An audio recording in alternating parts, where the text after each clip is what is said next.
Hey everyone, if Photopea is running slow, lagging, or taking too long to load your files, don't worry.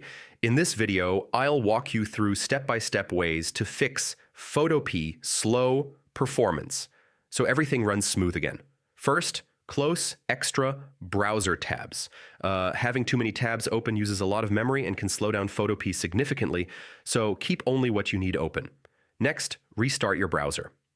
This clears temporary memory usage and gives Photopea a fresh environment to work properly. If your project is heavy, reduce file size or simplify layers. Large PSD files with many layers or effects can cause lag, so merging or hiding unnecessary layers helps a lot. Disable browser extensions or ad blockers temporarily. Some extensions interfere with web apps like Photopea and reduce performance. Clear your browser cache and cookies.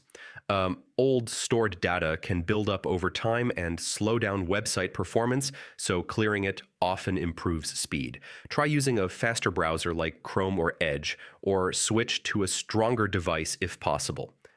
Low RAM or older systems may struggle with complex designs. Also, reduce zoom level or preview quality inside Photopea. Lowering visual load helps the editor respond faster while you work. So yeah, those are the best ways to fix Photopea's slow performance. Follow each step carefully and your editing experience should become much smoother. And if this helped, don't forget to check out more design tutorials for fast and easy solutions. All right.